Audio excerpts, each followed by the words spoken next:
morning, everybody. I'm delighted to be here to introduce Professor Stina Ericsson, who will be delivering her public lecture called The Language of Gender and Sexuality and Normativities. Dr. Ericsson is an associate professor and vice chair. Is that correct? You're also the vice chair of the department? I'm not. No. Oh, okay. This information. Oh, okay. In the Swedish department at Linnaeus University, Sweden.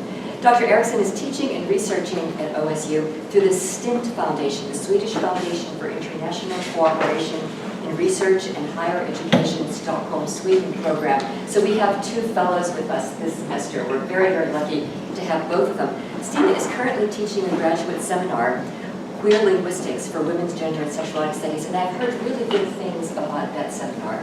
So we're delighted to have her with us, and welcome to our program. Stina?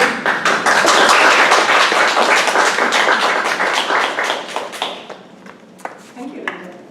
I want to start by thanking Dr. for having me here. I'm having a fantastic semester. It's a great opportunity. And thank you for having the courage to bring a linguist into your department.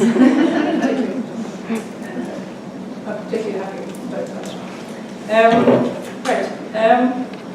So, I'm going to talk a bit about why I'm here. So Linda mentioned STINT. So I'll talk a bit more about what STINT is and what my purpose is for being here.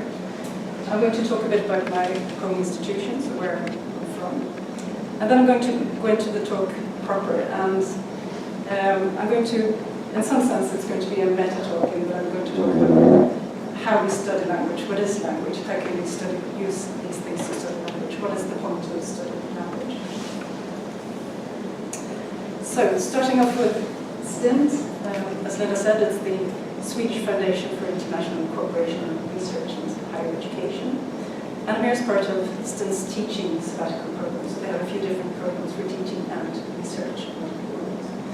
And the point of this is to contribute to educational renewal in Sweden. So I'm here to become a better teacher and to bring that home with me to Sweden.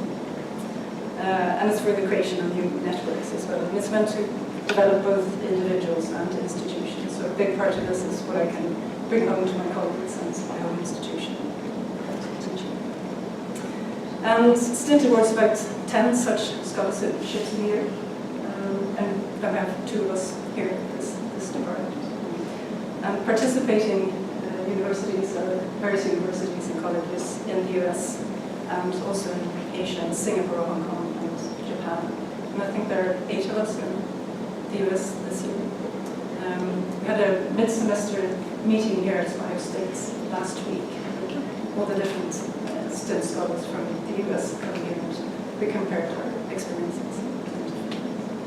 And I think we came out quite favorable. I think lots of different experiences. Right, so there's learning sort of the practicalities of teaching, but also on a more higher organizational level, about various policies, how lots of abstract words here, say different students, how to gain an understanding of learning and teaching policies, to learn about educational quality standards and how things are addressed, for instance, with some issues. And I'm from a university called Linnaeus University in the south of Sweden. It's a 2-campus university based in the towns of Växjö and Kalmar. Its motto is that it's a modern international university in Småland, southern Sweden. So you can see it sort of places this, the regional and the international scene and modernity and a few interesting aspects here. It's a very young university, one of Sweden's youngest. It was formed in 2010 when the University of Kalmar and Växjö University merged. It takes its name from Carl Linnaeus, the 18th century botanist and scientist who developed modern taxonomy in the field. The university has about 31,000 students, so it's about half the amount of students that you have at Ohio State. In various different degree programs and single subject courses. There are 2,000 employees. When I compared that to the figures for Ohio State has 44,000 employees. for twice as many students. So it seems that you do a lot more than teach and do research. Lots of things going on. Some examples of the prominent research that's being done at the University is labour markets and discrimination studies, aquatic ecology, post-colonial studies, timber and energy technology. So there are lots and lots of woods around Becker and so on. So woods where we see. So there's lots of research into wood and timber technology. And there's also intermediate and multimodal studies. So I was thinking about different ways of presenting myself here, but I'm going to do that through the different research interests. So the things that really interest me are these sort of the very fine detail of language and the little linguistic choices that we have. So some of the extracts here that I've taken from actual utterances by people. So an adult saying about a baby boy that he'd be dangerous to the girls. Something that interests me, that would be something that I pick up. Or a telephone conversation where a female caller says, "Hello, I'd like to make an appointment for my partner." And the receptionist says, "Right, let's see, what's his social security number?" So there's the pronoun choice of his there. How does that come about? What's behind that? So these are some of the things that I think about. A good thing about being a linguist is that you get your material from everywhere. So these two examples, they tie in with what I'm going to talk about today, so different normativities concerning gender and sexuality. So that's what it's I've also been working on projects, the one in the picture there, where we developed a talking and playing robot for kids with communicative, cognitive and physical disabilities. So we built this robot using Lego Mindstorms, and it's a robot that talks to you and moves around, it dances and makes some funny noises. And it was developed for the purpose of getting children with and without disabilities to enable them to play together on equal terms. And then I'm a co-editor of a textbook on sociolinguistic methods. So sociolinguistics is the research area that I'm in, which is sort of in the intersection between linguistics and sociology. So it's a textbook on various methods for collecting linguistic data and for analyzing it. So why do we want to study language? I think one of the basic ideas here is that language and society are co-constitutive. This is what makes it so interesting. So it's not just that language is a reflection of a society or relationships, individuals that are already out there in some sense, but language is very much part of forming our society, of creating relationships, of creating us as individuals. So that's sort of what language does, and language can be quite a powerful tool. Another aspect is that in producing language, in producing speech, text, and so on, we continuously make choices all the time. These can be done consciously or unconsciously, but lots of different linguistic choices. So it could be a very basic one: should I say something or should I be quiet? That's a basic choice here. Which language should I use, or which dialect should I use? My own dialect, or should I use the more standard variety, as we say? Should I use this particular word, or should I use another type of word? What should be the contents of what I should say, etc. So we make all these different choices on these different levels of language all the time, the whole time. And the point of that is there's a systematicity to these choices. It's this sort of systematicity we can investigate that enables us to say something interesting. So connecting all these bits together, then we see that we use language to make ourselves into certain beings. We use language to understand the world in specific ways. And by studying language, we can understand how we see the world, how we see ourselves, how we see each other. I'm going to give you a very concrete example of this from my own data to show you what it is that I'm talking about. And this is an example where two sisters, Marika and Sarah are talking. They're talking about this figure here on the right-hand side. Marika is 8 years old, and her little sister Sarah is 5. I'm going to play this recording to you. It's in Swedish, so we're going to go through the contents first in English, so you get a sense of what it is that they're saying. And then I'm going to ask you to listen to the recording in Swedish to see what you can get from their voices and what they're saying about this. I should also say that I'm happy to take short comments or questions during the talk if that's something just here, and then we could leave sort of bigger questions for discussion. So, in the conversation is part of a task that they're doing of creating a family, choosing a set of characters and creating a family. So they're talking about who the different family members are that they've chosen and created. And Sarah has just called this character the daddy. And Marika questions this by saying, why did you say daddy to the girl? No, that. Is that daddy? It's a girl. No. Yes, because do boys have purple, so do boys have purple sweaters? Do boys have such beautiful, no, it's a girl. Stop. It's a girl. And the bits that I put in brackets mean that I'm not quite sure of what it is they're saying. It's sort of my best guess of what it is that they're saying. So this is sort of the gist of their conversation here. So this is where you have it. You have the bits in Swedish as well. So we are going to listen to this. I think we need to listen to it twice. See if you can make sense of it. Ibland har pappa till en tjej. En vän. Är det pappa? Det är tjej. Nej.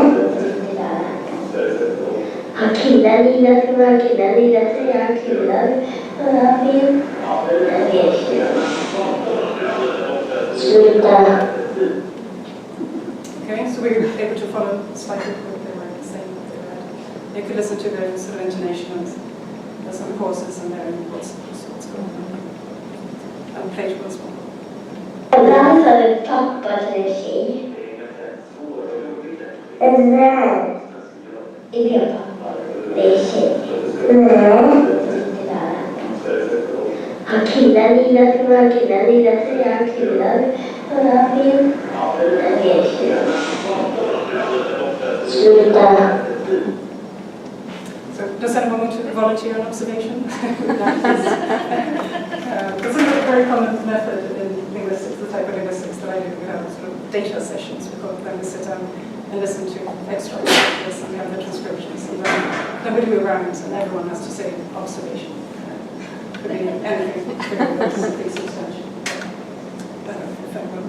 Well, Marika sounds very authoritative. You know, when she goes into her evidence, like she has evidence, she is really absolutely positive. Yeah. So that's one thing. We sort of see they're sort of doing their relationship through this conversation here. We can see there's some asymmetry going on here between the older sister Marika and the younger sister Sarah. So Sarah's the one who has to sort of, being defensive, she has to defend her position, whereas Marika's being authoritative, and she really argues for her point, whereas Sarah seems not to be able to do that. She could have counter-argued using and given arguments why she thinks this is the daddy, but she doesn't for various reasons, whereas Marika is able to do that, and she never uses this one. All that Sarah says is that stop. Well, more on that. Vocally, Sarah sounds very young. Yeah. Like really young. So I wondered if what kind of linguistic capacity she really so that's part of it as well. Of course, that's when the sort of children, they develop their linguistic abilities over time, so she doesn't have the same access to the same kind of resources that Marika has. That said, Sarah didn't sound convinced at all.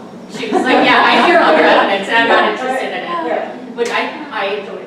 Yeah. I think they seem to have different views here, and Sarah doesn't seem convinced. She's not able to argue for a point, but she doesn't seem to go along with Marika's side. Right. So she sort of seems to stick to this is the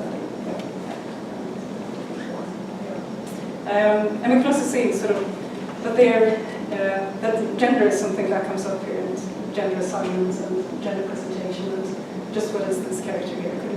Could it be a girl, or this is something else? And the types of arguments that they use, the sort of their understanding of gender and how that is conveyed to other people. We get some evidence of that from what they're saying. So all these things are types of things that we're looking at in investigation. Right. So moving on to the topic then of looking at gender and sexuality norms. I have some more examples that I'm going to show you. I'm going to give some theoretical background. I'm going to start off with talking about my method and the data that I have. And then I'll sort of adjust. I have quite a lot of material, but we'll see how much we go through it. Give you some material. Right. So the material that I'm going to talk about here comes from a research project that I've been working on for a few years now, called the Untitled Chapter project. And it concerns norms and changing norms surrounding the family and intimate relationships and talk between children and parents. And I specifically look at heteronorms, cis norms, and family norms in this data, so it's designed for that. And the project is set in today's Sweden, so against the background of varying family forms, legalized same-sex marriage, reproduction technologies, and some other aspects. Participants, they consist of 14 families with a total of 24 children that I've recorded. And they're between the ages of 5 and 8, most of them. And there's some variation in the families that are part of the project. There are single mothers by choice through insemination, IVF, same-sex and different-sex parental couples, parents who are living together, parents who aren't, parents who are married, parents who aren't. They're also placed in, they come from different parts of Sweden, so there's some geographical variation there. Some of them from bigger cities, small towns, countryside. But it's a qualitative project, so it's not a project where I can generalize and say this is how kids in Sweden today talk about families. It's not that kind of project, or not that kind of results that I get. But I can look at some of the different strategies they use, or how they do their relationships, and what they talk about. And the data is collected using a purpose-designed app that I've created in this project. And it's an app that records audio, so as soon as you start the app, it starts recording all the sounds that you hear around it. And it also logs certain multimodal events, so the participants are clicking on various things on the screen, and things that's being logged, so I can look at that afterwards. And the app was used in the home whenever families wanted, so they got a tablet with the app installed, and they took that home with them, typically used it for over several weeks in the home. And they used it for as many times as they wanted, and as long as they wanted. They got to choose that. So I, as a researcher, was not present when they did this. And typically you'd have kids and parents talking together using the app, discussing these issues. And the app contains various images, spoken questions, and other utterances by a character called Moi. So this is the character that you see on the right-hand side. And there's some simple animation as well.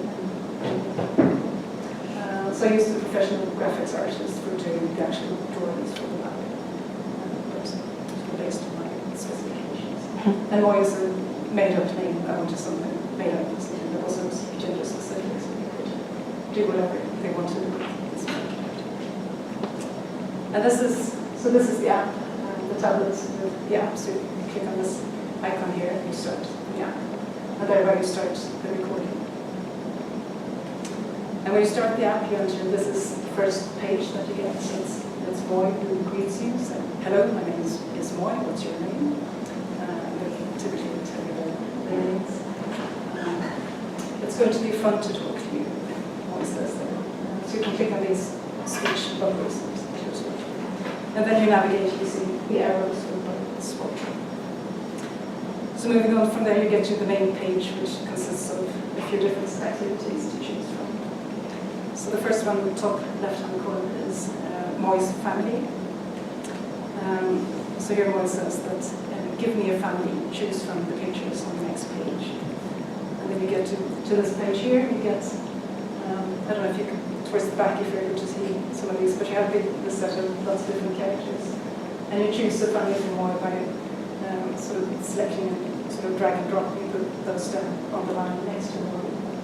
And the ones who aren't in one's family are you put up into the class, so you have to sort all these different characters. So you might end up with a family like this, for instance, and then you can continue and you get to click on these buttons here, and you get different questions about the family. So what are our names? How old are we? What do we like? What's good about a family? What's not so good about a family? So the instructions to the parents were that they should encourage the kids to talk as much as possible, but they should talk in a way that felt natural to them. So that's no right and wrong, and it's about getting their opinions.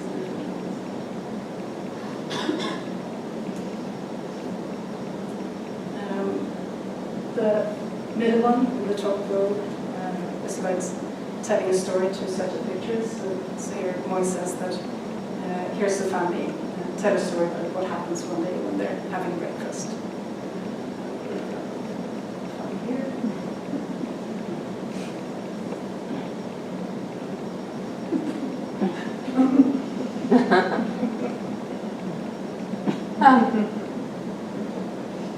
So first of all, for those, it's interesting to see who are these different characters. That's something that interests me. And then we have tillsammans, together, with questions about living together. How do you decide that you want to live together or that you don't? Do you want to live together with someone you grow?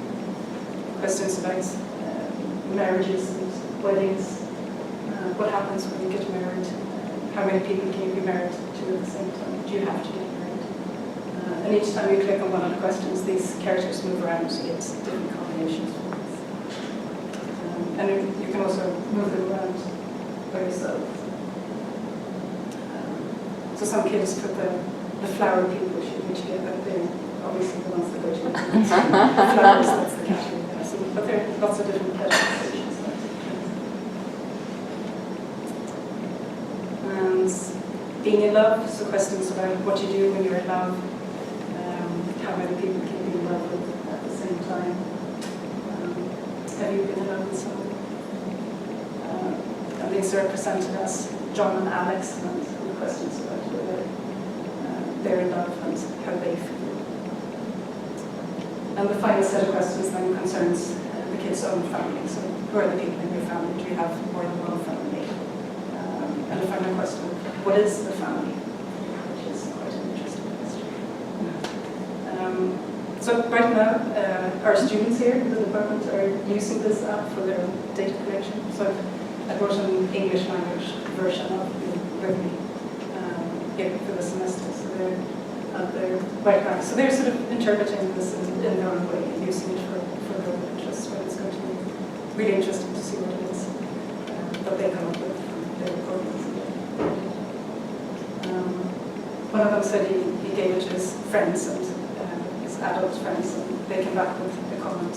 What is this? Is this for 10-year-old gays? What is this?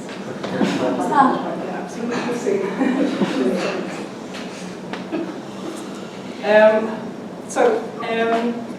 Cisgender norms is something that I've looked at in relation to this. So, several of these characters that were sort of specifically created intentionally to sort of present gender in an ambiguous way. So I wanted to know what do the kids and the adults do with this. And here I use a framework of genderism that I got from a gender theorist and linguist called Brown Hornschild, who presents genderism as the structural discrimination that reconstructs gender. And genderism is divided into 6 different realizations, with categorical gendering as the most basic. And that's the idea that all human beings are gendered. Binary gendering, that there are 2 and only 2 mutually exclusive gender categories. Cisgendering, that women and men are coherent natural genderings given at birth and remaining constant over time. Androgendering, masculinity is the norm. So androgendering is, we might call that sexism or androcentricity or something like that. then we have heterogendering with heterosexuality, heteronormativity, and reprogendering with reproduction as what is normal and expected. This is, it's quite a complex framework, the whole theoretical framework, so you get a very brief view of it here. But there are various different dependencies between these realizations. So for instance, categorical gendering is a prerequisite of all the other genderings, and cisgendering relies on both binary gendering and categorical gendering, for instance. And also intersections with other forms of discrimination. So for Lamont-Chenk, this is a method of looking at discrimination in society in different ways. So the gender discrimination intersects with other forms of discrimination. And the notion that I've been working with based on this framework is chosen the term cisnormativity. And I see this, it sort of builds on a four-part notion of gender sex. And this gender sex term that I've taken from a Danish scholar called Stina. Because in Scandinavian languages we have a single word for both gender and sex, kön, so there's no distinction there. So it's both of these. So she's chosen to have sort of a compound term of gender and sex. And there are different ways of making various distinctions with this if you want to. But I connect that to theorizations about gender done by Lodz, and will be here next week giving a talk a little later here. But Lodz divides gender into four different aspects, with gender assignment, so that's what the gender that other people assign to us. Gender role, which are the different social positions that we partake in different interactions.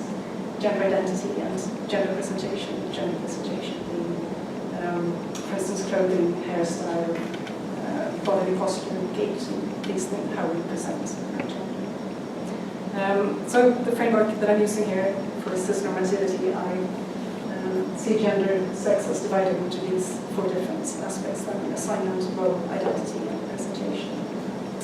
And for cisgender, then I would say that these four aspects of gender, they need to be sufficiently unambiguous, uniform, and stable over time. That's what I'm understanding of cisgender. And I also use cisgender as a way of talking about the normative and privileged position, as in having cisgender privilege, for instance. Another way of talking about it would be having seen cisgender as an identity, but I don't do that. I talk about it as the position of having cisgender privilege. So then, connecting these, I see cisnormativity as something that produces cisgender as natural, healthy, desirable, and socially expected. And it's others and marginalizes transgender. And in this process, it creates these two categories of cisgender, transgender, and their distinction. So it's sort of this structure of cisnormativity that creates these notions of cisgender and transgender. And also, cisnormativity then interacts with other genders and normativities. And as a social construct, it's specific to time and place. There will be variations of it. And when it comes to studying cisnormativity, it's Natasha Kennedy argues that it's cisgender. Cisnormativity is a cultural ideology that's predominantly tacitly held and communicated, and this makes it difficult to recognize, and this in turn makes it hard to understand what the effects are of cisnormativity. So my question then would be that if we turn to language, if we look at interactions, how can we study expressions of cisnormativity? And what can we find out about cisnormativity through studying language in interaction? So that's what I'm going to apply to my data. So turning to the recordings that I have with this app and the kids and their parents talking about these different issues, then how does cisnormativity come across in their interactions? So to answer this, I've manually gone through all the different recordings, the transcriptions, and I've identified the instances of, in some sense, troubling gender identities in the conversation. So that's sort of sequences or utterances, contributions in in the interaction that involves, could be the reassignment of gender, so that if while interacting, let's say this is a woman, and the other says, no, it's a man, or that's the daddy, no, that has to be the woman, for instance, so reassignments. Or the questioning of a particular gender, so as in the Sarah Marika example, that was one of the questions. Why did you say daddy to a girl? So questioning.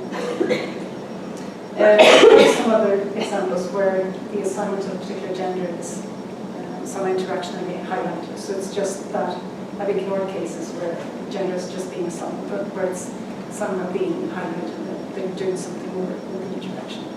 So I've collected all those examples together and had a look at those to see what it is that's going on. What is it that they're doing? How can we understand systematicity through this? So the first example here comes from Hannes, who's 8 years old. He's talking to his father, and they're doing this task of telling a story to these pictures here. So the Moi character starts off by saying, here comes the family, look at the pictures and tell a story about what happens when they eat breakfast. And Hannes, he starts off his story by saying, the dog's asleep, Mommy's really tired, so she looks like a guy. And he's holding a coffee.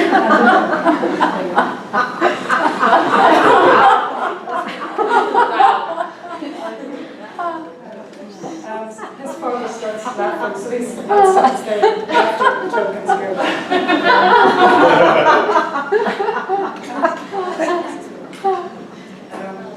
And they continue talking for quite a while after this. Hannah sort of sticks to his story. It's the daddy on the left-hand side, the mommy on the right-hand side. So he sort of keeps these. It doesn't change anything, but he's sort of laughing while they're doing this. And the he's trying really hard not to laugh in the background. He sort of can't stop himself from laughing. He's continuing laughing. Right, so what's happening in this example? So this mommy's really tired, so she looks like a guy. These few words, there are lots and lots of interesting things going on here. So what we see is that what happens here is that there's an incoherence in cisgender here. So we have the female gender role, mummy, and the masculine gender presentation as a guy. So these two are mummy and a guy. That's sort of what creates this incoherence. And what this does for Hannes is that by doing this, he's able to preserve heteronormativity. He gets his heterosexual family of a daddy and a mommy, but in doing so, he sort of challenges cisnormativity. So the other way of doing, if he'd preserved cisnormativity, he would have said, well, he would have been daddy and daddy. Well, then he would have had to challenge heteronormativity. But this is what he does. So this is sort of a strategy that enables him to preserve the sort of heterosexual family here. But at the same time, it also makes use of sort of a variance within gender presentation that I found interesting here. So I have that for cisgender, these different aspects of sex gender need to be sort of sufficient and ambiguous, but there is some variation out here. So for instance, you don't have to be what you temporarily look like being. So this aspect of looking like, that's a temporary state. It's not the same as being something. And also being tired is something that's temporary. So, and he connects these two together. So that looking like and because you're tired, these things. So there's lots of complex things going on in this discussion. So that's what he does in this example. Another example of cisgender incoherence in material.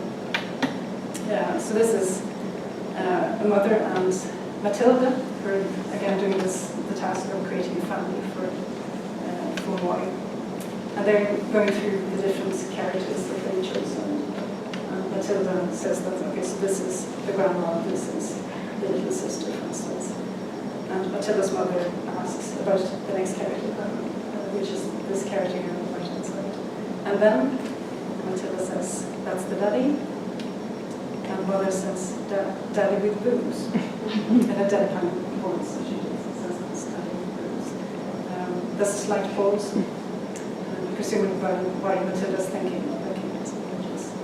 And then she she repeats this, yeah, daddy with boobs. The smiley faces indicates that she says this in a smiling voice, so she has recognized that it is her mother says here. And the mother laughs and says, yeah, and they both laugh at this. So there's lots of laughter going on. Laughter is used to indicate violations of norms, for instance, in some different ways. So laughter is an interesting resource to use for that.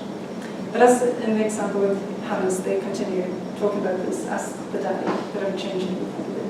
They continue seeing this as the daddy, and as he. So what's his name? His name is Berton. So again, here we have cisgender inquiries, this time between the general daddy and the gender presentation, with boobs, so some inquiries being constructed here. And what we can see here, in a way, is the way gender parts, or different gender parts, are being socially gendered. So we have the gendering of the body parts. That's something that we do in interactions. It's not something that is done beforehand by nature. It's something that happens very much in social interactions. By sort of using laughter to indicate that there's something odd, something laughable about the daddy with boobs, and sort of show what the moms are.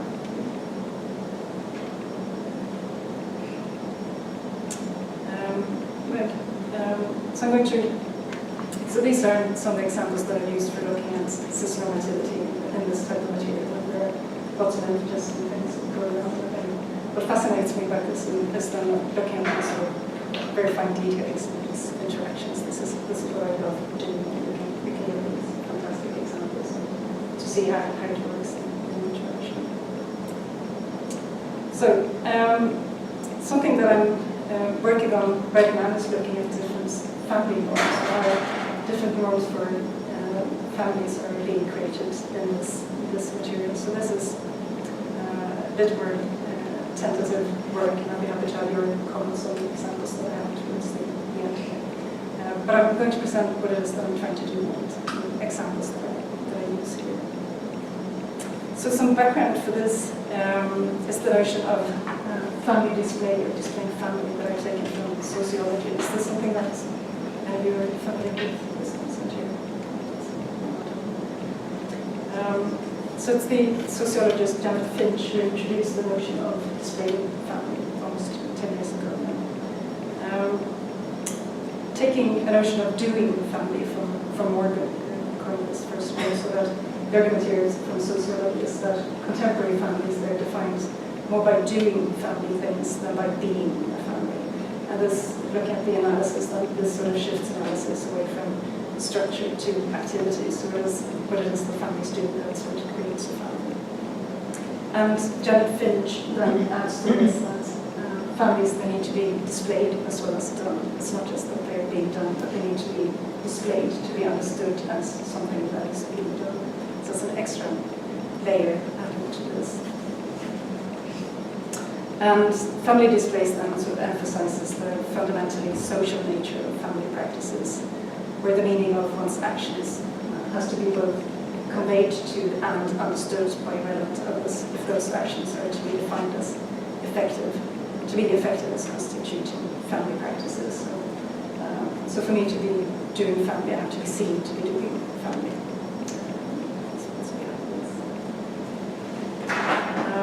So some examples of this, I take this from Catherine Allmark, who made a study of female same-sex couples when they're expecting or just having their first child, and the way they're negotiating new relationships with their families of origin, what happens there. So this is a quote from one of the participants called Marcia, and she says that, yeah, my mum was great. She responded just as she had when my sister was pregnant, and she was just delighted for us, and she started knitting babies, knitting stuff for the baby. So it's sort of knitting that the mother does, and that's sort of a family display. You knit for your baby, so that's her mother's way of showing that. And she sees this child as her grandchild, so displaying family for the mother. Another type of example is this, where Kate and Sandra, so following Kate giving birth to their first son, Kate's mother had chosen photographs that were taken by Sandra of Kate, their donor and son, So thus a portrayal of what to all intents and purposes could be a heterosexual family. So these photographs, family photographs, and being displayed in families, that's another way of, or powerful way of displaying the family. And here, Kate's mother, and she chooses photographs that she doesn't have any photographs of Kate and Sandra and their children together, but she chooses this type of photograph that includes the donor in this case. And when they have, Kate notices later that when they have 2 kids, the mother, she chooses just pictures of the 2 kids themselves. She doesn't have any pictures of them. So these are kind of sort of ways of displaying how you see your family, so these photographs. What is a family, what is a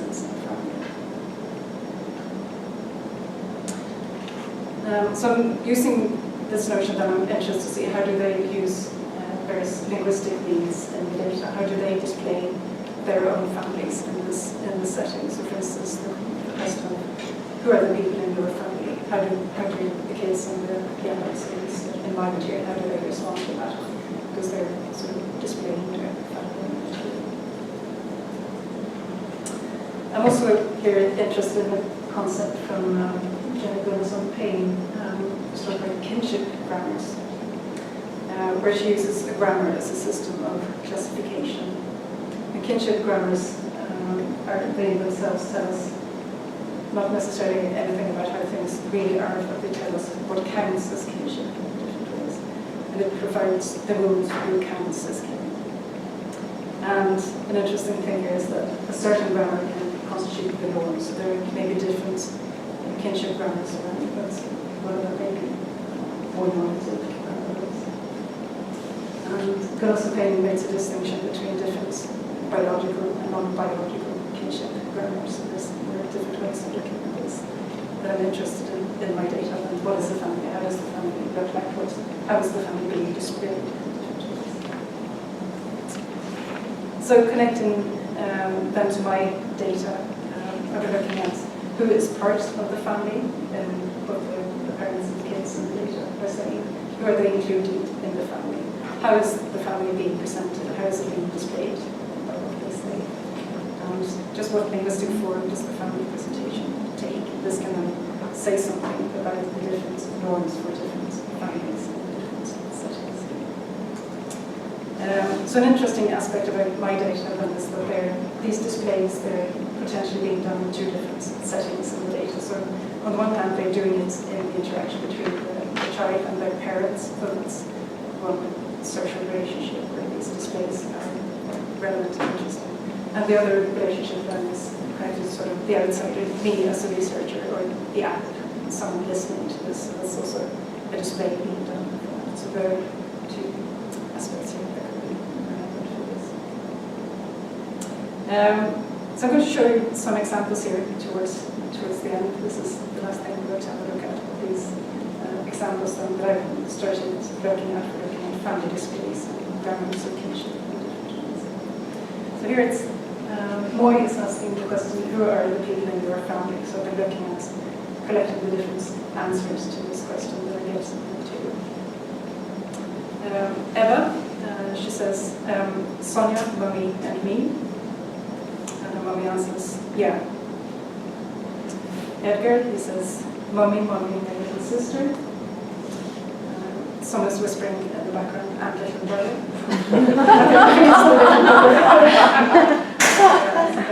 Edgar then says, our official voice talking to them, my little brother. Siri, she says, Daddy, Daddy, me. The parent says, Vera says, Mommy, Daddy, Ida, me. The parent says, any observations you want to venture about these, please?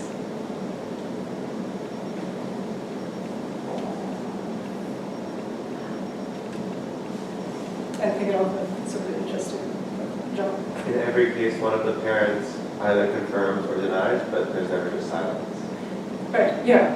That's an interesting pattern here. That they sort of give, in a way, acknowledging that, yes, that is the family, and this, we've come to the end of the family, and you see, that's it. So the difference is the Edgar example there. but I think it's just the two kids talking there, so it's Edgar and his little brother. So there is no parents to give that sort of signal towards the end that we've done. And often it's done using, in Swedish we have some sort of these feedback signals that can be quite subtle. They can be just an inhalation. That can be, it's a sort of a yes, that's an acknowledgement. I'm listening, I'm next to you. So they have sort of way of saying, that's what Eva's parents are saying. So I have lots and lots of these. The parents are named in relationship to the child, their relationship role, but the siblings sometimes are the relationship role, but sometimes it's their name. Right, yeah, so there are differences in how they're being presented. This is the relationship role, this is the name. Yeah, that's interesting. The parents, the mommy. We also have the order, for instance, who's being presented first. So Eva's saying her sister first and then mommy in the middle, but for the other ones we have the parents first. That seems to be a fairly regular pattern as well. The parents are being presented first and then the kids. Some of the families have pets as well that are being named, and then they come towards the end. No one starts off with naming the pets first. It's also interesting the way it sort of doesn't matter who the parents are in these. They're being presented using the same kind of format. It's sort of child. It's this sort of very short unit how they're being presented in this way. We can compare this to what's slightly elaborate version of the same kind of format as Ilma, who's talking to her parent here.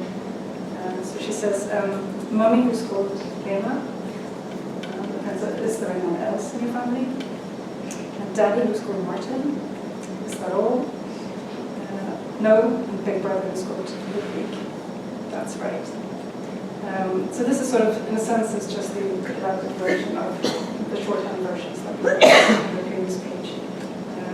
Irma's quite young, I think she's 4.5, but she's giving these members one at a time. The parent is there asking, so we're not at the end yet. So you see, as long as we get these questions, that's sort of a way for the parent to say, yes, there's someone where you should mention somewhere, and then we get that signal towards the end. That's right, things will come to the end, that's our family. So this is sort of the ways, the interactional resources that they use for displaying their families in different ways. And I have some other examples then, of course, that are of families that don't look like this, so we can have a look at how they present themselves. And this is from the Marika and Sarah's family, the example that we saw at the very beginning. So Marika, the older sister, she starts saying this. We're my mom, me, Sarah, Dad, Grandma, Jacob, Lena, Hannah, Aunt, Julia. The parent then adds Tova. Then we can have Hannah. Yeah, because Hannah is the wife of Lena. Lena is the wife of Hannah. Yeah, exactly. And Henrik is your uncle. Yeah. So this is quite a different way of displaying their family here. So it's not just that we have more people. They could have been presented using sort of the same format. It could have been Marika just naming these different members. That would have been the end. The parent could have said, yeah. But they include different members. There seems to be a bit of an openness about it in a way, and they're explaining who the different people are. Interesting as Marika saying, and then we can have. So that sort of indicates this sort of an openness here that we can negotiate about who it is in the family. It's not entirely clear who's part of the family, but we can have this person as well. We can take this one here. So it's not sort of included and displayed in the same way as we had sort of these nuclear families that were presented using a different way. And the interesting thing about this family is that, so I have Marika presenting her family this way. I'm going to have a look at her sister then Sarah, who presents her family a different way. And in this family then is the parent here, who's the mother, she actually sits down on her own with the app, and she also talks to the app and gives her own version of it. So I'm going to show you that as well, because we get 3 different versions of this family. So Sarah, the youngest sister, she starts off by using the nuclear family format here. She says, "Mommy, Daddy, big sister, me." And then she emphasizes me. So even though she comes last, she's the most important. But then the parent here so opens up for the possibility of having more members in the family. So compared to the format where the parents just said, yeah, right, to show that that's the end, the parent here asks, is there anyone else? And even suggests it's grandma or someone. Sarah says, yeah, grandma, and Knut. So it's grandma's part here. And that says Knut too, so he's part of the family. And we know already about my other grandma. So Swedish makes a distinction between mother's mother, and father's mother, so those are different names. So the first one was the father's mother, so this is the mother's mother, grandma. So we know that she exists even though she's up in heaven. That's right, grandma's up in heaven, yes, she's in the family too. So it doesn't matter if you're alive or dead, you can still be in the family. Yeah, although they talk a bit more about grandma's up in heaven. So this is another family if we compare to what this is, we get this family. So it's sort of another way of this sort of variation between the different members that they give different views of the family. That's another way in which there's variation, you can see different aspects of the family. And then we have their mother, Emily. She's on her own talking to the app, and she gives yet again another picture of the family. So she says, it's me, Emily, it's my kids, Sarah and Marika, and it's the kids' dad, Tom, and it's Marika's donor, who also is a dad, Axel, and it's the kids' grandma, who's called Ellie, and the kids' uncle, who's called Henrik, and it's Axel's parents, who are also that's also grandma, and and then it's Axel's sister, who then went to his son. Yeah, those are the closest. Okay. So we get a third version of this family. It's quite a complex family with lots of different issues going on. Neither Marika nor Sarah mentioned the donor in their presentation of the family, for instance. It's not included, but clearly for Emily, this is an important part of her family display to get this donor as well. And she also significantly calls the donor dad. And did a follow-up interview with her afterwards, but this is something that she brought up as well, that she wants to talk about the donor as a dad. It's just that there are different kinds of dads. But it sort of turns up again in her family displays. So we see that they're doing different things with their family displays.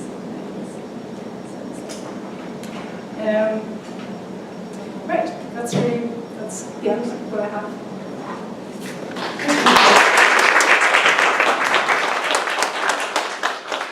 Questions?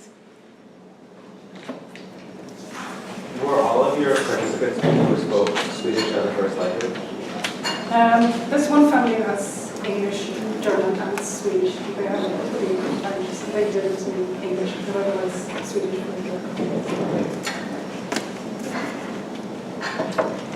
Are you doing any theorizing around the relationship between the verbal and the visual? Because the visual plays such a large role in prompting the verbal.